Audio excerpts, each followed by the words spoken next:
Thank you so much for stopping by for So Blessed by Jess, and we are doing part 2 of our No Waste Hunters star block. And so I changed it up a little bit. I started creating them and they were scrappy, and I was like, I just want a scrappy quilt, but it was just too much for me, to be honest with you. Just keeping, because I still wanted that star in the center that we're going to see when I build the quilt out for that secondary block or secondary design within the block. And I still wanted that design, and it just wasn't coming out. And I said, you know what, I'm just going to bite the bullet and go back to the original way that the quilt is done. It's still going to look scrappy because I did use all of my layer cake by Camille Rose Kelly with a fabric line called Dwell Moda. You might still be able to find it on Etsy. I do try to link my fabrics and the people that create them either in the description or embedded within the video. I did have a lot of questions. What fabrics did you use? So if you have that question in the future, I mean, I don't mind answering that question, but I do try to put as much information in the description box and embedded within the video. There'll be pictures and you can just read the pictures. But here is the block and here is what we're going for. And remember, they're not all the same. There are some green, orange, oh my goodness, gray. We got blue, some beautiful floral, navy. So I have created all of these blocks, all except for one, so that we can put them together. And so remember, when we cut the block up, we made diamonds, trapezoids, and triangles, and we put those together to create this block. So I'm gonna flip you around. We're gonna go ahead and sew up the second half of this block because I've already started the first half of it. I'm gonna show you how to trim it down because it will end up being an 8.5 unfinished block. And then we will put it up on the design wall and see where we go from there. All right, so let's go along and make this quilt. So here's my trapezoid, here's my diamond. I'm gonna flip it over. You see how I left, you can see there's about 1/4 inch on either side. So when I sew them down, when I flip it over, they'll be lined up.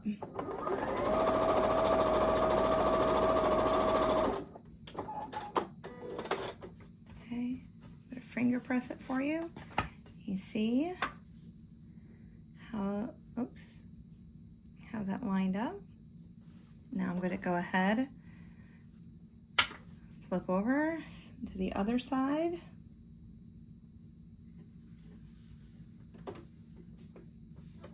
Oops. I am not a pinner.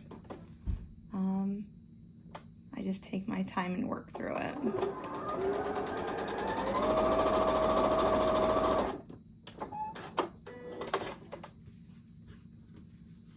It over. So now I have this unit. I'm going to go ahead and press it out.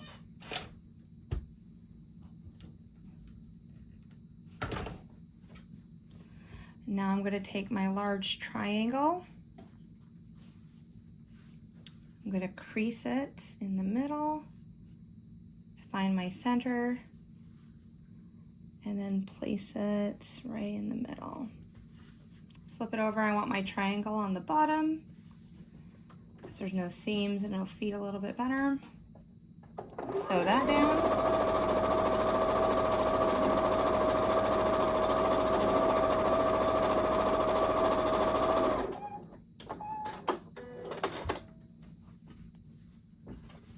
Finger press it, and there is my second half of my block. All right.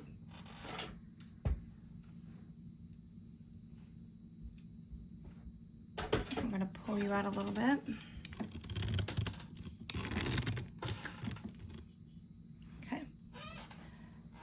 So there's my second block, and the first block that I've made is an inverse of this. So the navy is where the white is, and the white is where the navy is, which, ba-boom, right here. So now I'm gonna take them, sew them together,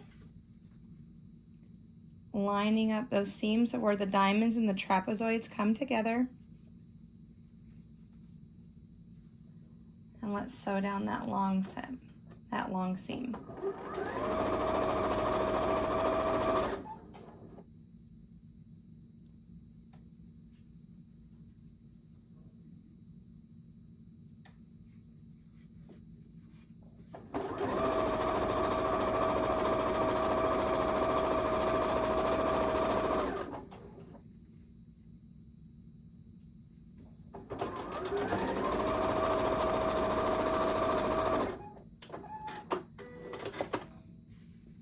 All right, let's press this.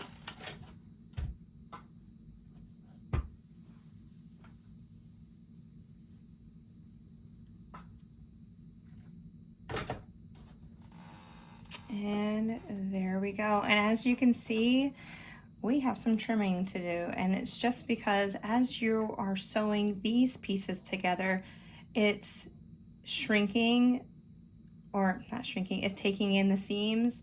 So this triangle is now going to be larger than this huge trapezoid that we have together. So now let's go over to the cutting table, and I'm going to show you how to square it up. All right, so you can see that I have placed my block on, it's a smaller mat. It is a rotating mat. I just rotate it by hand. I don't lift up that mat and use it that way. I just never have. It doesn't really flow as well as I thought it would. Anywho, as I regress. So what I've done is I've taken my 10.5-inch creative grid ruler that I have. And I've done some math and worked through it that I know. First of all, I'm going to use this 45-degree angle and line it up with my 45-degree angle that's going down my hunter star block. And I've also realized that the amount of fabric, I want a good round number. So I am going to make sure that it's 8.5. Okay, it's going to take a little bit of fabric, not much. Probably about a 1/4 inch all the way around will come off of it. So what I've realized is when I lined up right here, that this center, if I was to create this center block right here, it's 4 inches. So I'm like, okay, I have 4 inches here. So that means my block going from, because I want it to be 8.5, I still have another 4.5 inches to go. So I want to go 2 1/4. So I've lined up, here is a point right here, it's like my 2 1/4 point. I've laid that there. I've lined up my 45-degree angle. I've put my fingers down firmly and away from the sides so that I don't cut myself. Cut one seam. Cut the top. Lift up my mat. Take that away. Flip it 180 degrees. And now I'm going to take that 45-degree angle again, and then my 8.5. So 8.5 is right here. And I have white lines going across the bottom, little dashes, and white lines going across the top.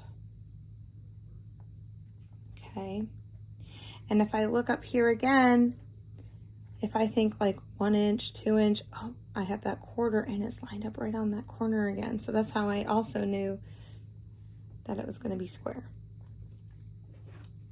The little things that you see when you're cutting, right? So cut the side.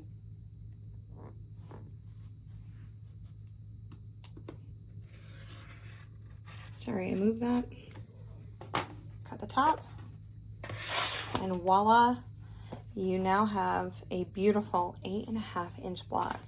And with the magic of TV, of YouTube, Boom, here they all are. Oop, they're all upside down. Oh my, mi corazón.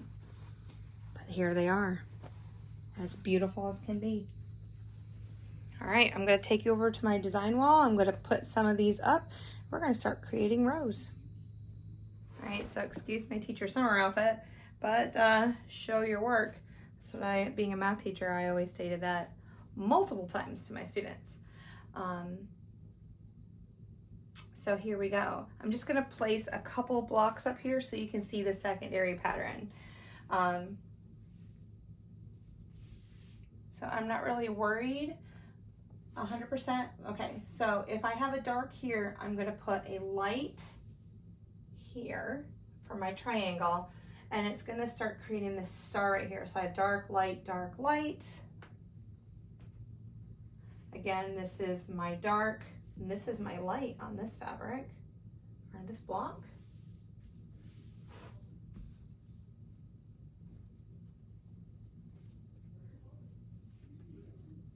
Oops. Turn it around. And I'm going to just keep going. So if I have a dark triangle here, it's going to be surrounded on both sides by light triangles. And then it'll start creating our secondary block here. So I'm just going to keep putting some up. Maybe we'll put it in a little bit of fast forward, and we'll go from there.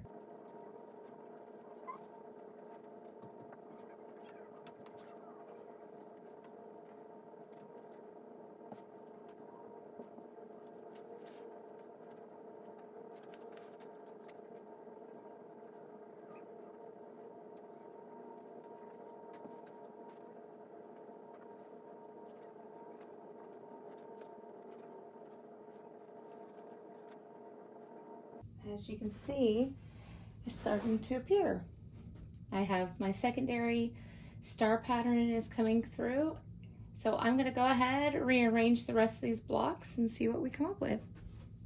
And just like that, we have some movie magic. Here is my quilt in full view. You can see how beautiful it is.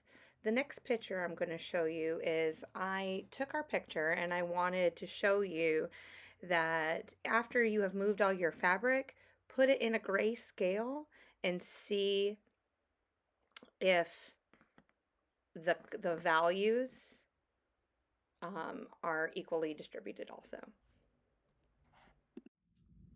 So here's a little tip that I have.